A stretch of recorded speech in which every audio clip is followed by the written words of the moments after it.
I hope आप सबके IDT का पेपर बहुत बढ़िया गया होगा, बहुत अच्छा गया होगा। हमने बहुत एफर्ट लगाया था, हम सब ने मिलके बहुत ज्यादा मेहनत किया था। तो फाइनली खुशी हो रही है कि आपके आईडीटी का पेपर जो है इतना इजी गया। बहुत सारे बच्चे लोग इतना तारीफ कर रहे हैं कि भैया पेपर हैक कर दिए वगैरह वगैरह, वो हर बार का ही है नॉर्मली। लेकिन आप लोगों ने इतना ज्यादा मेहनत किया हमारे साथ, हमारे पे ट्रस्ट किया, इसीलिए ये हो पाया। Thank you for trusting me again and again, thank you for trusting मी। और ऑडिट का पेपर भी छपेगा, हर एक पेपर आप लोग का अच्छा जाएगा। मैं इतना कोशिश कर रहा हूं नॉर्मली, मेरी पूरी की पूरी कोशिश है कि हर एक पेपर आपका अच्छा जाए, 100% अच्छा जाए। हो सकता है एक दो पेपर अगर अच्छा ना जाए तो बुरा मत मानिएगा नॉर्मली, लेकिन मेरी यही कोशिश रहती है कि 200% आपका पेपर अच्छा जाए। तो दोस्तों हाथ जोड़ के गुजारिश है, आप लोग प्लीज एक बार रिव्यू लिख दीजिए, प्लीज एक बार कमेंट बॉक्स में आप लोग रिव्यू लिख दीजिए, जो लोग भी जेन्युइन पढ़ा था, जो लोग भी एक्चुअल में पढ़ा था, ठीक है।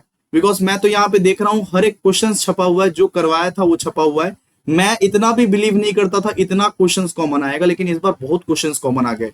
मजा आ गया मेरे को देख के इस बार, सीरियसली। ये पेपर का लेवल बहुत ही ज्यादा इजी था, और मैंने जो करवाया था नॉर्मली वो सब सारे क्वेश्चंस आपके छपे हुए थे।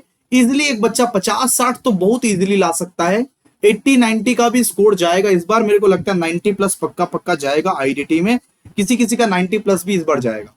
तो आप लोग रिव्यू जरूर दे देना, बहुत ज्यादा मेहनत की है इसके लिए नॉर्मली। तो कैसा गया आप लोग का जीएसटी का पेपर, आईडीटी का पेपर? सारा क्वेश्चंस कॉमन है, जो बताए थे वही। देखिए हम कल आप लोगों को बताए थे कि डायरेक्ट टैक्स और इनडायरेक्ट टैक्स का डिफरेंस पढ़ लेना, आ गया नॉर्मली। हम कल आपको बताए थे कौन कौन सा टैक्सेस जो है वो जीएसटी के साथ मर्ज हो गया था, कल लाइव सेशन में डिस्कस किए थे, थियरी भी डिस्कस किए थे, आ गया नॉर्मली। जो बोले थे, जो जो मेरा जुबान पे शब्द था वो निकल गया नॉर्मली, वही आ गया। इसीलिए बोलते हैं कि अभिषेक भैया जो रिसर्च करते हैं नॉर्मली 20-30 साल पहले के पेपर्स को रिसर्च करते हैं, बहुत ज्यादा मेहनत करते हैं। आप प्लीज ट्रस्ट कर लीजिए। ऑडिट का भी जो जो बताऊंगा, पुराना सिलेबस का मत पढ़िएगा, पुराना सिलेबस का मैराथन लोग चिपका रहे हैं नॉर्मली, वो सब मत पढ़िएगा। आप लोगों के लिए लेटेस्ट वन शॉट, लेटेस्ट संजीवनी बूटी ला दिया गया। संजीवनी बूटी इज द ओनली सोल्यूशन, बार बार बोला, हम बार बार बोल रहे हैं आप लोगों को, संजीवनी बूटी भगवान है। आइए तो देखिए यहाँ पे ये सब करवाया गया था कि टैक्सेबल इवेंट क्या होता है जीएसटी में। टैक्सेबल इवेंट का आप लोगों को डेफिनेशंस करवा दिए थे, पढ़ा दिए थे नॉर्मली। ये सब देखिए, mention any 3 activities which are treated as supply. कोई 3 एक्टिविटी बताओ जिसको सप्लाई ट्रीट किया जाता है इवन विदाउट कंसिडरेशन, पढ़ा तो दिए थे टैक्सेबल इवेंट एंड सप्लाई में। ये क्वेश्चन इन कौन सा इंट्रा स्टेट है, कौन सा इंटर स्टेट है, कल ही पूछे थे प्रो बैच का ग्रुप में, और साथ ही साथ लाइव सेशन में भी पूछे थे रात में कि कौन सा इंट्रा स्टेट है, कौन सा इंटर स्टेट है। जैसे वेस्ट बंगाल से पुरुलिया में अगर कोई ट्रांजेक्शन हुआ, ये क्या है? Intra state. यहां क्या लगता है? सीजीएसटी प्लस एसजीएसटी, ठीक है। तो यहां पे इंट्रा को लेके आप लोग को ये भी लिखना था कि सीजीएसटी लगता है प्लस एसजीएसटी भी लगता है यहां पे, ठीक है। ये क्या है? अगर वेस्ट बंगाल से अगर बिहार में सप्लाई हो रहा तो ये क्या है? Inter state. यहां पे क्या लगता है? यहां पे आईजीएसटी लगता है, ये भी लिखना था आप लोग को, ठीक है। तो लिखे होंगे तो 5 नंबर मिला होगा, सीधा सा बात है।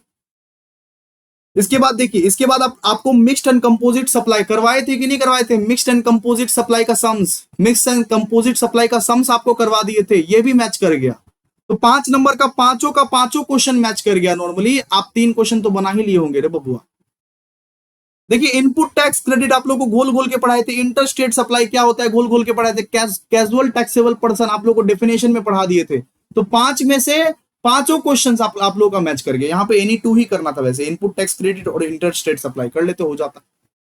5 में से पांचों क्वेश्चंस मैच किया, उसमें से बस आप लोग 3 कर लेते हो जाता नॉर्मली। अब देखिए ये 10 मार्क्स का क्वेश्चन, बस मैं टाइम ऑफ सप्लाई का सम्स आपको नहीं करवाया था, टाइम ऑफ सप्लाई का सम्स मैं आपको नहीं करवाया था, बाकी ये सब करवाया था मैं, ठीक है। क्लियर है? अब देखिए यहाँ पे रजिस्ट्रेशन के रिगार्डिंग क्वेश्चन है, रजिस्ट्रेशन के रिगार्डिंग क्वेश्चन, एग्रीगेट टर्नओवर के रिगार्डिंग क्वेश्चन, ये सब किया हुआ था। तो काइंडली एक बार रिव्यू दीजिए, बहुत सारा क्वेश्चंस मैच किया, सब 100% क्वेश्चन मैच किया। देखिए ट्रांजेक्शन वैल्यू का क्वेश्चन हम बोले थे छपा हुआ 10 मार्क्स का क्वेश्चन आएगा, आ गया 8 मार्क्स का क्वेश्चन। ये ट्रांजेक्शन वैल्यू का सम है, ट्रांजेक्शन वैल्यू का जो सम्स करवाए थे आप लोगों को घोल घोल के, तो आ गया यही सेम टू सेम सम्स आ गया नॉर्मली, ठीक है।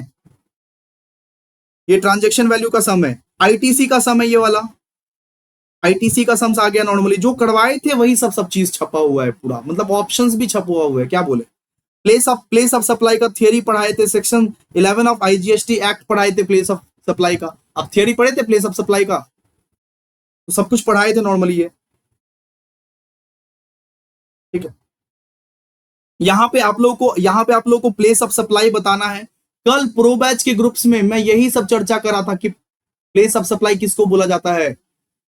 यहाँ पे ये सब कंडीशंस में आप लोगों को कौन सा प्लेस ऑफ सप्लाई कहां होगा वो आपको बताना था नॉर्मली, और कौन सा जीएसटी एप्लीकेबल होगा, ठीक है।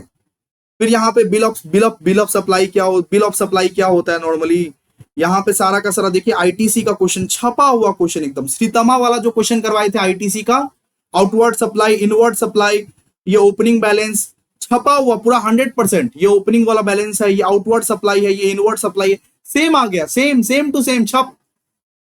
आप लोगों को हम जीरो रेटेड सप्लाई और एग्जाम्प्ट सप्लाई समझाए थे, ये भी आ गया नॉर्मली। जीएसटी काउंसिल समझाए थे, ये भी आ गया जीएसटी काउंसिल। जो बोलते हैं वो आता है, बिलीव करो, जो बोलते हैं वो आता है। तहलका मचा देगा अभिषेक झा, पूरा छप गया है पूरा पेपर। आप बोलो ना कौन सा नहीं आया है, ठीक है। एफएम का पता नहीं कैसा होगा, लेकिन आईडीटी का पूरा 100% मैच कर गया, ठीक है। क्लियर है?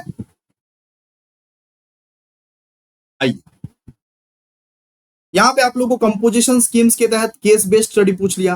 हम आपको बोले थे केस स्टडी क्वेश्चंस आएगा इस बार एक ठो, तो केस स्टडी क्वेश्चंस एक ठो आ गया नॉर्मली। तो कंपोजिशन स्कीम्स के तहत अब कस्टम का देखिए, कस्टम का देखिए, हम बोले थे 5 मार्क्स का थियरी पूछेगा, तो 5 मार्क्स का थियरी पूछ लिया। What is taxable event under custom act, हम पढ़ाए थे already. Define goods as per custom act, कि गुड्स क्या होता है कस्टम एक्ट के हिसाब से, हम पढ़ाए थे, ठीक है। हम यूट्यूब में नहीं पढ़ाए थे, यूट्यूब में कस्टम का थियरी हम नहीं पढ़ाए थे, लेकिन हम प्रो बैच में इसको पढ़ाए थे, ठीक है। हम ये सब भी पढ़ाए थे कि इंडियन वाटर क्या होता है, ठीक है। इसको लिख दिए होंगे आप लोग, लिख दिए होंगे। इनमें से एक तो 5 नंबर का क्वेश्चन आपने अटेम्प्ट कर लिया होगा, मेरे हिसाब से आपने अटेम्प्ट कर लिया होगा। देखिए कि 10 मार्क्स का छपा हुआ क्वेश्चन, कल जो कस्टम करवाए थे 10 मार्क्स का छपा हुआ क्वेश्चन वहीं से आया है, वहीं से 10 मार्क्स से छपा हुआ क्वेश्चन आया है वैल्यूएशन से, ठीक है। अब आपको जो कल एफओबी वाला करवाए थे कस्टम, 10 मार्क्स का पूरा छपा हुआ क्वेश्चन वही आया है नॉर्मली, ठीक है। फिर यहाँ पे बैगेज का भी क्वेश्चन आया, देखिए बैगेज का भी क्वेश्चन आया नॉर्मली। यहाँ से वैसे आपको एक ही करना था, एक आप कर लेते तो हो जाता नॉर्मली। हम बोले थे ना वैल्यूएशन या आएगा या तो बैगेज आएगा, वही सेम आया।